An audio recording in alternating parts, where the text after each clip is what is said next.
మహాదేవుడును మన రక్షకుడునైన యేసుక్రీస్తు వారి నామములో శుభములు కలుగునుగాక. మన ధ్యాన గ్రంథము సామెతల గ్రంథము 1వ అధ్యాయము 22వ వచనం. ఎట్లనగా, జ్ఞానము లేని వారులారా, మీరెన్నాళ్ళు జ్ఞానము లేని వారుగా ఉండగోరుదురు. అపహాసకులారా, మీరెన్నాళ్ళు అపహాస్యము చేయుచు ఆనందింతురు. బుద్ధిహీనులారా, మీరెన్నాళ్ళు జ్ఞానమును అసహించుకొందురు. ప్రియులారా, ఈ చదవబడినటువంటి లేఖన భాగములో నుండి నేటి మన ధ్యానాంశము అపహాస్యము చేస్తూ ఆనందించువారు లేక అపహాస్యం చేస్తూ జీవించువారు. అపహాస్యము అనగా పరిహసించుట, గేలి చేయుట, ఎగతాళి చేయుట, చులకొనగా చూచుట అనేటటువంటి పర్యాయ పదాలు లేఖన భాగంలో ప్రస్తావించబడ్డాయి. మన జీవితాల్లో దేవునిని కానీ, దైవ కార్యాలను కానీ, దేవుని వాక్యమును కానీ, సేవకులను కానీ, లేకపోతే ఇరుగు పొరుగు వారి ఎవరినైనా అపహాస్యం చేయకూడదు. వారిని చులకనంగా భావించి ఎగతాళి చేయకూడదు. అది ఏమాత్రం మనకి మంచిది కాదు, క్షేమము అంతకన్నా కాదు. అందుకనే దేవుడు లేఖనాల్లో అపహాస్యాన్ని గూర్చి పదే పదే ప్రస్తావిస్తూ అపహాసకులుగా ఉండొద్దని, అపహాస్యం చేయుట మంచిది కాదు అని తెలియజేస్తూ వచ్చాడు. అపహాస్యం చేయటమే తప్పు అయితే, అపహాస్యం చేస్తూ ఆనందించే జీవితం ఇంకెంత భయంకరమైనదో ఆలోచన చేయాలి. లేఖనాలను మనం పరిశీలిద్దాం. అపహాసకులు ఏం చేస్తారు? అపహాసకులు ఎలా ఉంటారు? మరియు అపహాసకులు ఏం పొందుకుంటారో లేఖనాల్లో మనం ధ్యానించుదాం. మీరు సామెతల గ్రంథము 13వ అధ్యాయం 1వ వచనం చదివితే, తండ్రి శిక్షించిన కుమారుడు జ్ఞానము గలవాడగును, అపహాసకుడు గద్దింపునకు లోబడడు.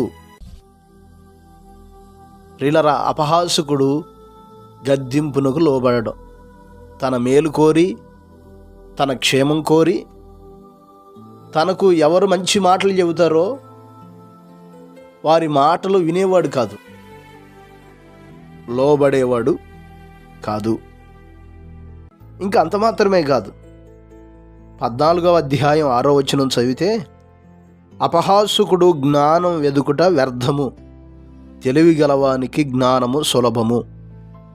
అపహాసకుడికి జ్ఞానం అందదు. ఆ జ్ఞానాన్ని వెదకాలని కానీ, దాని మీద మనసు పెట్టాలని ఆలోచన ఉండదు. అందుకని వెదుకుట వ్యర్థము అంటున్నాడు. 15వ అధ్యాయం 12వ వచనంలో, అపహాసకుడు తన్ను గద్దించు వారిని ప్రేమించడు, వాడు జ్ఞానుల యొద్దకు వెళ్ళడు. అందుకని వాడికి జ్ఞానం వెదకటం వ్యర్థం అని మనం ఆలోచన చేయాలి. అపహాసకుడు తను గద్దించే వారిని ప్రేమించడం, వారికి దగ్గరగా ఉండడం, వారికి దూరంగా ఉంటాడు. జ్ఞానుల యొద్దకు వెళ్ళడం, తన మేలు కోరి, తన క్షేమం కోరి చెప్పేటటువంటి వారి దగ్గరికి వెళ్ళడం, వారికి దూరంగా బ్రతుకుతుంటాడు. వాక్యానికి దూరంగా బ్రతుకుతుంటాడు, దేవునికి దూరంగా బ్రతుకుతుంటాడు. అందుకని జ్ఞానము అట్టి వారికి అందదో. అంత మాత్రమే కాదు, 29వ అధ్యాయం 8వ వచనం చదివితే, అపహాసకులు పట్టణము తల్లడెల్ల చేయుదురు, జ్ఞానులు కోపము చల్లార్చెదరు. అపహసించే అపహాసకుడు ప్రజల్ని, పట్టణాలని, పరిస్థితులను కూడా తల్లడెల్ల చేస్తాడు. మంచి పరిస్థితులను తారుమారు చేసేస్తాడు, కీడు కల్పిస్తాడు, కలహాన్ని పుట్టిస్తాడు, చేటు కల్పిస్తాడు.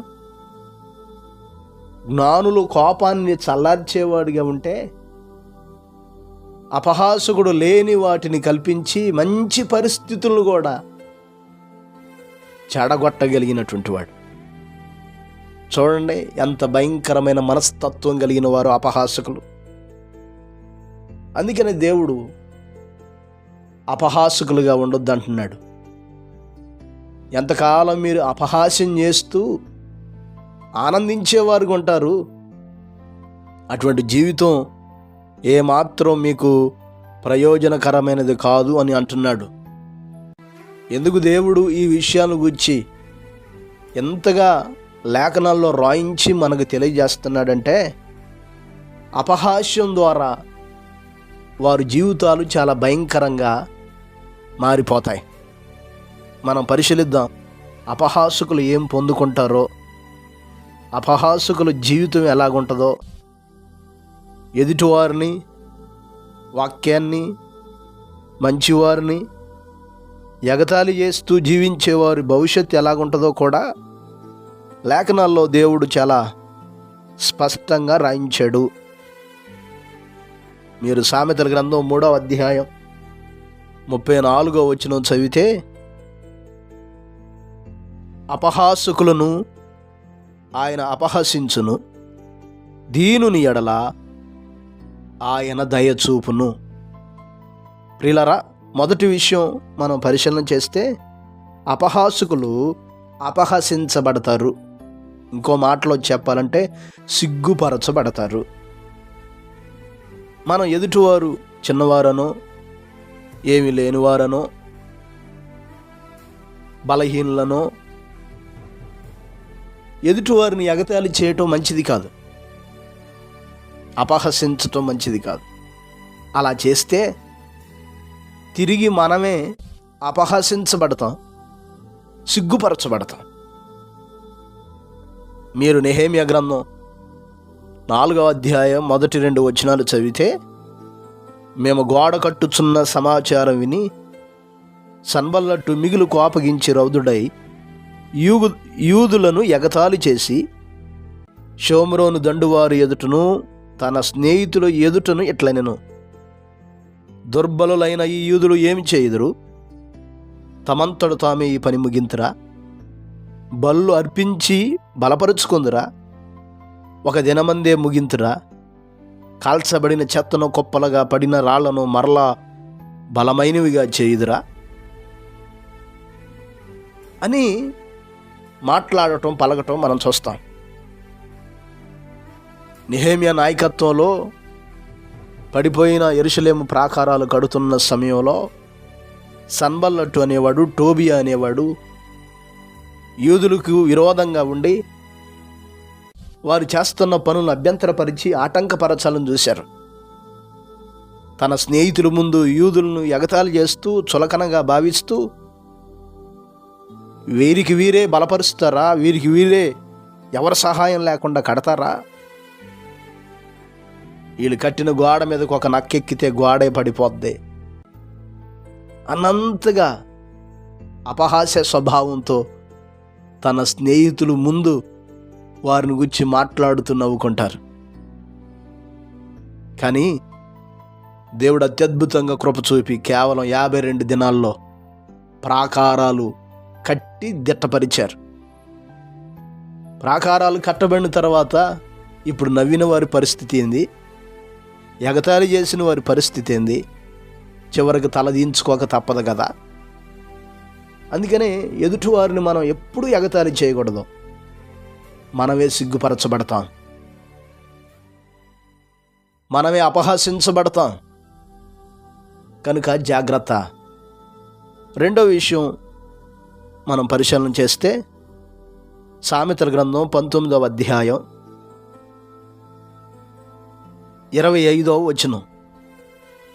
అపహాసకులు దండెంపబడగా చూచి జ్ఞానము లేని వారు జ్ఞానమునొందుదురు. వివేకులను గద్దించిన ఎడల వారు జ్ఞానాభివృద్ధి పొందుదురు. ప్రియులారా, చదివిన వచ్చులు అంటున్నాడు, అపహాసకులు దండన పొందుకుంటారు, అనగా శిక్ష పొందుకుంటారు. ఎవరైతే ఇతరులను అపహసిస్తారో, ఎవరైతే ఇతరులని చులకనగా భావించి ఎగతాళి చేస్తారో వారు దండనను, శిక్షను పొందుకుంటారు. లేఖనాల్లో చాలా సందర్భాలను మనం పరిశీలన చేస్తాం కదా. ఇలాగా దండెంపబడినటువంటి వారు, ఇలాగా శిక్షను అనుభవించినటువంటి వారిని చాలామందిని మనం చూడగలం, చాలామందిని పరిశీలించగలం. మీరు ఉదాహరణకి 2వ దినవృత్తాంతాల గ్రంథం 36వ అధ్యాయం 16వ వచనం చదివితే, యోధారాజు సిద్కియా కాలంలో దేవుడు తన ప్రవక్తలను, తన దాసులను వారి దగ్గరకు పంపుతూ వచ్చాడు. 36వ అధ్యాయం 16వ వచనం చదివితే, దేవుని దూతలను ఎగతాళి చేయుచు, ఆయన వాక్యములను తృణీకరించుచు, ఆయన ప్రవక్తలను హింసించుచు రాగా నివారింప శక్యము కాకుండా ఆయన కోపము ఆయన జనుల మీదకు వచ్చెను. వినండి ప్రియులారా, దేవుడు నా వైపుకు తిరగండని తన సేవకులను, తన ప్రవక్తలను పంపిస్తూ వస్తే వారు ఎగతాళి చేశారు. సేవకుల్ని, వాక్యాన్ని తృణీకరించి అపహసించారు. కొంతమందిని కొట్టారు, కొంతమందిని దండించారు. కానీ చివరికి ఏం పొందుకున్నారు? దండనను, శిక్షను పొందుకున్నారు. నెబుకద్నెజరు వచ్చేసి యెరూషలేమును అంతటిని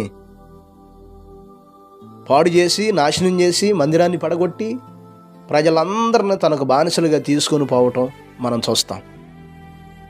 ఎందుకు ఆ పరిస్థితి? అపహాస్యం చేశారు. లోబడి సరిదిద్దుకొనవలసిన ప్రజలు దేవుని సేవకులను అపహసించారు, ఎగతాళి చేశారు. అందుకనే దండనను పొందుకున్నారు. మూడవది మనం పరిశీలిస్తే అదే 19వ అధ్యాయం 29వ వచనం సామెతల గ్రంథం, అపహాసకులకును తీర్పులను, బుద్ధిహీనుల వీపులకు దెబ్బలను నియమింపబడినవి. అపహాసకులకు తీర్పులు నియమింపబడినవంట. అపహాసకులు తీర్పును పొందుకుంటారు, అంటే తీర్పులోనికి వస్తారు. ఇంకో మాటలో చెప్పాలంటే వారు నాశనం చేయబడతారు తీర్పు ద్వారా. ఈరోజు ఎవరైతే దేవుణ్ణైనా, దేవుని వాక్యాన్నైనా, దైవ కార్యాలనైనా, సేవకులనైనా, తోటివారినైనా తమకు మేలు చెప్పి, తమ ప్రయోజనం కోరి మంచి మాటలు చెప్పేవారిని అపహాస్యం చేస్తూ ఎగతాళి చేసేవారు ఉంటారో వారు తప్పక తీర్పులోనికి వస్తారు. లేకపోతే దేవుని పేరును అడ్డం పెట్టుకొని అపహాసకులు ఉండేవారు. మన యోధా పత్రిక చదివితే, యోధా పత్రికలో 17వ వచనంలో ఇదే మాటలో ప్రస్తావిస్తాడు. అయితే ప్రియులారా, అంత్యకాలమునందు తమ భక్తిహీనమైన దురాశల చొప్పున నడుచుకును పరిహాసకులుందురని మన ప్రభువైన యేసుక్రీస్తు అపొస్తలులు పూర్వమందు మీతో చెప్పిన మాటలను జ్ఞాపకం చేసుకొనుడి. అట్టివారు ప్రకృతి సంబంధులను ఆత్మలేని వారినై ఉండి భేదములు కలుగుజేయుచున్నారు. ఇంకా పై వచనాల్లో మనం చదవగలిగితే 13 నుంచి 16 వచనాలు, వారు దురాశల చొప్పున నడుస్తారని, లాభం నిమిత్తం మనుషులను కొనియాడతారని, తమ గతిని గూర్చి నిందించువారినై ఉన్నారని, వారి నోరు డంబమైన మాటలు పలుకునని ఆల్రెడీ ముందుగానే వారికి తీర్పు విధింపబడినట్లుగా ఈ యోధా పత్రికలోను, 2వ పేతురు పత్రిక 3వ అధ్యాయంలోను మనం చూస్తాం. అంత్యదినాల్లో దేవుని నామం పేరట బోధకులమని చెప్పుకునేవారు, సేవకులమని చెప్పుకునే పరిహాసకులు వచ్చేసి దేవుని కృపను కామాతురత్వానికి దుర్వినియోగపరుచుతూ భక్తిహీనులుగా జీవిస్తూ దేవుని నామాన్ని అపహాస్యం చేస్తారు. అటువంటి వారందరూ తీర్పులోనికి వస్తారు.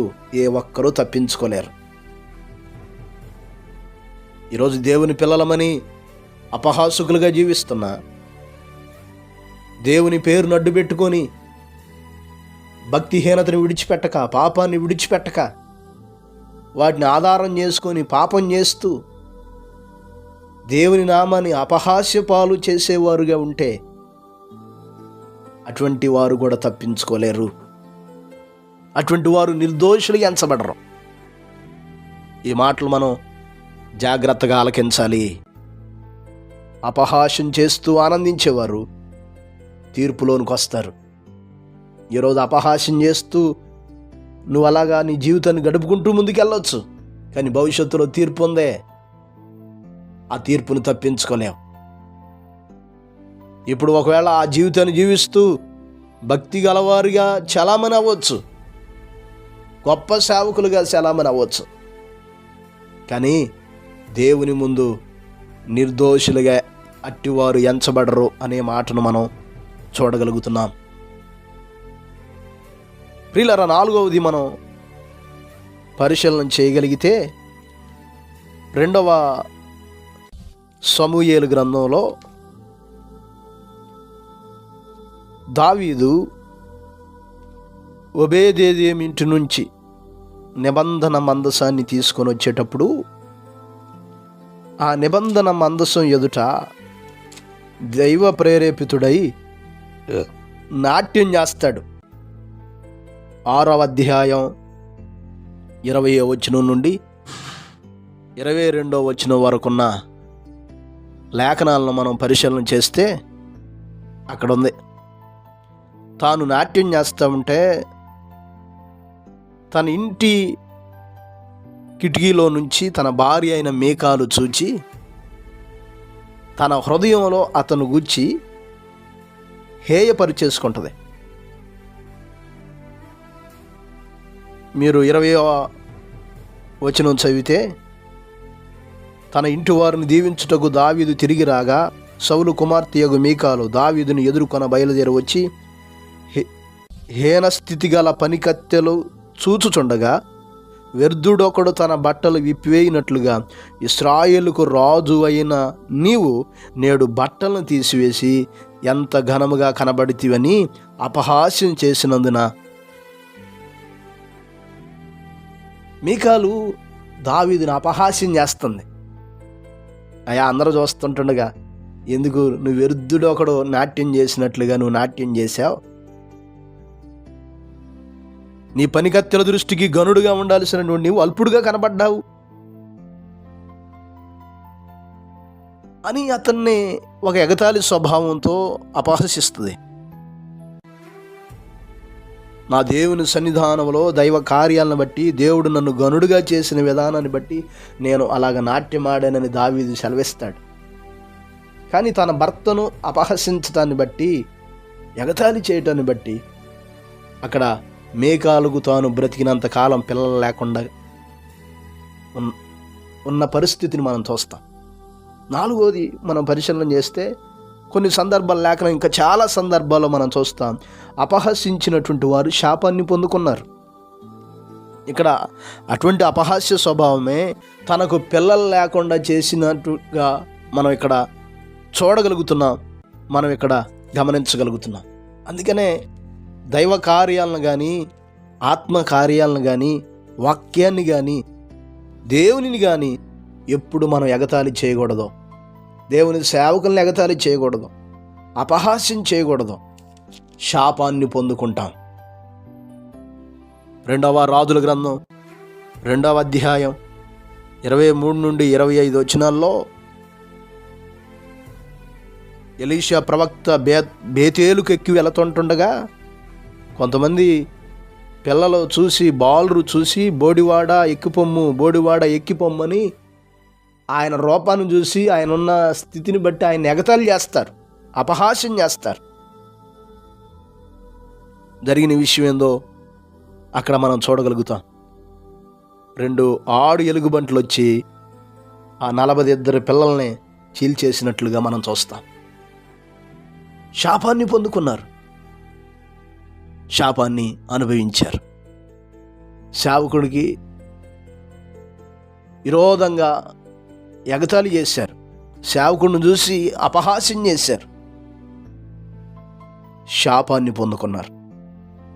ఈ మాటలు వింటున్న ప్రియమైన దేవుని బిడ్డలారా, మనం ఆలోచించాలి. అందుకని ఎవరిని అపహసించొద్దు, ఎవరిని చూచి ఎగతాళి చేయొద్దు. అది మంచిది కాదు. అలా చేస్తే మనం సిగ్గుపరచబడతాం, దండను పొందుకుంటాం, తీర్పును పొందుకుంటాం, శాపాన్ని అనుభవిస్తాం. అందుకనే మనలో ఎవరము అలాగ ఉండకుందుముగాక.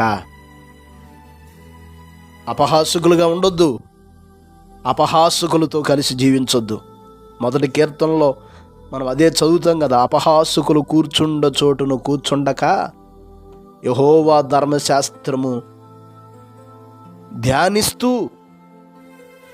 జీవించేవారు ధన్యులు అనే మాటను అక్కడ మనం గమనించగలుగుతాం. ఈరోజు మరి నీ స్థితి అలాగుంది. నువ్వు గనుడుగా ఉండొచ్చు, గొప్పవాడుగా ఉండొచ్చు, ఆస్తిపాస్తులు, సిరి సంపదలు, ఉద్యోగాలు, అందచందాలు, పేరు ప్రఖ్యాతలు కలిగి ఉండొచ్చు.